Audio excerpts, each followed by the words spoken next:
ಆಮೇಲೆ ತಾವು ಹೇಳಿದ್ರಿ ಈಗ ಸೌತ್ ಇಂಡಿಯಾದಲ್ಲಿ ಅದರ ಅರ್ಧ ಭಾರತ ಇರಲಿಲ್ಲ ಅಂತ. ಹೌದು, ಜನ ಬಿಟ್ಕೊಂಡಿರ್ಲಿಲ್ಲ.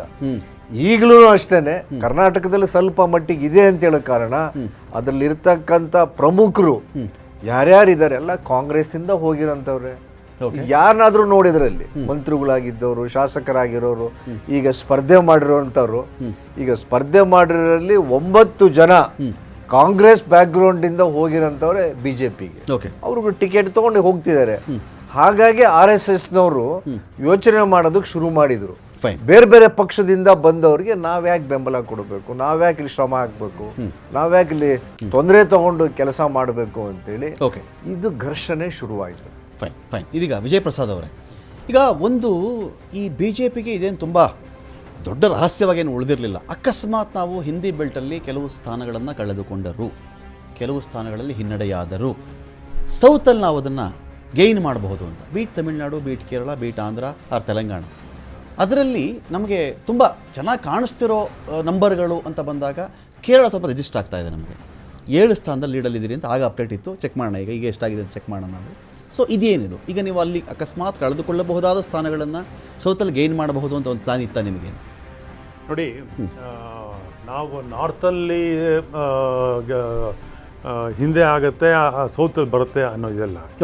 ಇವತ್ತು ನಾವು BJP 14, 19, 24 ಈ 3 ಚುನಾವಣೆಯಲ್ಲಿ ಬಿಟ್ವೀನ್ 2019 and 2024 ನಾವು ಇಡೀ ಭಾರತದಲ್ಲಿ BJP ಎಲೆಕ್ಷನ್ ಬಂದುವಾಗ ಅನೌನ್ಸ್ ಆದವಾಗ ಮಾತ್ರ ನಾವು ಇನ್ರೋಡ್ಸ್ ಮಾಡಿಲ್ಲ.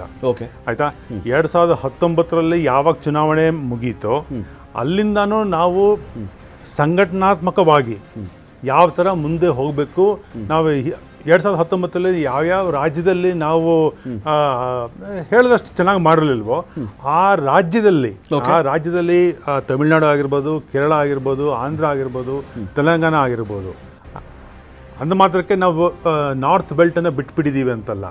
ನಾವು ಎಲ್ಲದರಲ್ಲೂ ನಾವು 10 ವರ್ಷದಲ್ಲಿ ನಾವು BJP ಪಕ್ಷ ಯಾವ ಥರ ಕೆಲಸ ಮಾಡಿದೆ, ಯಾವ ಥರ ಅಭಿವೃದ್ಧಿ ಕೊಟ್ಟಿದೆ, ಸಬ್ಕಾ ಸಾಥ್ ಸಬ್ಕಾ ವಿಕಾಸ್ ಯಾವ ಥರ ಮಾಡಿದೆ ಅನ್ನೋದನ್ನು ಜನಗಳ ಮನಸ್ಸಲ್ಲಿ ಮುಟ್ಟಿದೆ, ಜನಗಳ ಮನೆಗೂ ಹೋಗಿ ಹೇಳಿದ್ದೀವಿ.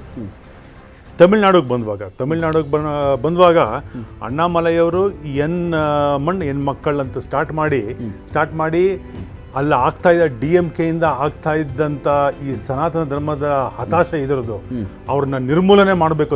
ಸನಾತನನ ಆಂಡಿಪಟ್ಟಿ ರಾಜ ಆಗಿರ್ಬೋದು, ಉದಯನಿಧಿ ಸ್ಟಾಲಿನ್ ಆಗಿರ್ಬೋದು, ಯಾವುದೇ DMK ಅವ್ರು ತೊಗೊಂಡ್ರೂ ಸನಾತನ ಧರ್ಮವನ್ನು ಅಳಿಸ್ಬೇಕು ಅನ್ನೋ ಹುನ್ನಾರದಲ್ಲಿ ಇದ್ರಲ್ಲ ಅವರು.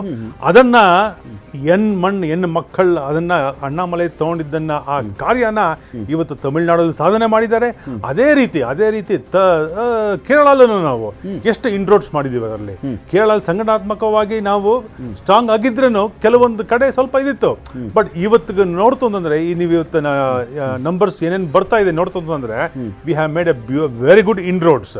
ಆಂಧ್ರಲ್ಲಿ ನೋಡ್ತಾ ಇದ್ದೀರಾ, ತೆಲಂಗಾಣಲ್ಲಿ ನೋಡ್ತಾ ಇದ್ದೀರಾ ಯಾವ ಥರ ಆಗ್ತದೆ ಅಂತ. ಹಂಗೆ ನೋಡ್ತು ಅಂತಂದ್ರೆ ಇವಾಗ ಎಸ್ಪೆಷಲಿ ನಾರ್ತ್ ಕಡೆನು ನೀವು ಯಾವುದೇ ನೋಡಿ, ಮೊನ್ನೆ ದಿವಸ ಅರುಣಾಚಲ್ ಪ್ರದೇಶ್ ಇದೆಲ್ಲ ಆಯಿತು, ಎಲೆಕ್ಷನ್ ಆಯಿತು. ಯಾವ ಥರ BJP it has rammed home. 10 seat ಮೊದಲೇ ಗೆದ್ದಿದ್ರಿ ನೀವು. 10 ಸೀಟ್ ಕ್ಯಾಂಡಿಡೇಟೇ ಇರಲಿಲ್ಲ ನಿಮಗೆ. 10 ಸೀಟು ಮೊದಲೇ ಗೆದ್ದು ಬಿಟ್ಟಿದ್ರಿ, ಆಪೋಸಿಷನ್ ಕ್ಯಾಂಡಿಡೇಟೇ ಇರಲಿಲ್ಲ sir. That is the beauty of democracy. That is the beauty of democracy. ಆಯ್ತಾ, ನಾವು ಯಾವ ತರ ಸಂಘಟನಾತ್ಮಕವಾಗಿ ನಾವು ಮಾಡ್ತಾ ಇರೋ ಕೆಲಸನ ಜನಗಳಿಗೆ ಮುಟ್ಟಿದ್ಯಾ ಅನ್ನೋದು ಮುಖ್ಯ ಆಗುತ್ತೆ. ಡಿವಿಸಿವ್ ಪಾಲಿಟಿಕ್ಸ್ ಎಲ್ಲ ಆಗ್ಬೇಕಾಗಿರೋದು, ಧರ್ಮದ ಹೆಸರಲ್ಲ ನಾವು ಪಾಲಿಟಿಕ್ಸ್ ಮಾಡ್ತಾ ಇರೋದು. ನಾವು ಡೆವಲಪ್ಮೆಂಟ್ ಅಜೆಂಡಾ ಇಟ್ಕೊಂಡು ಹೋಗ್ತಾ ಇದೀವಿ. ನಾವು ಭಾರತನ ಯಾವ ತರ ಜೋಡಣೆ ಮಾಡಬೇಕು ಅಂತ ಮಾಡ್ತಾ ಇದೀವಿ.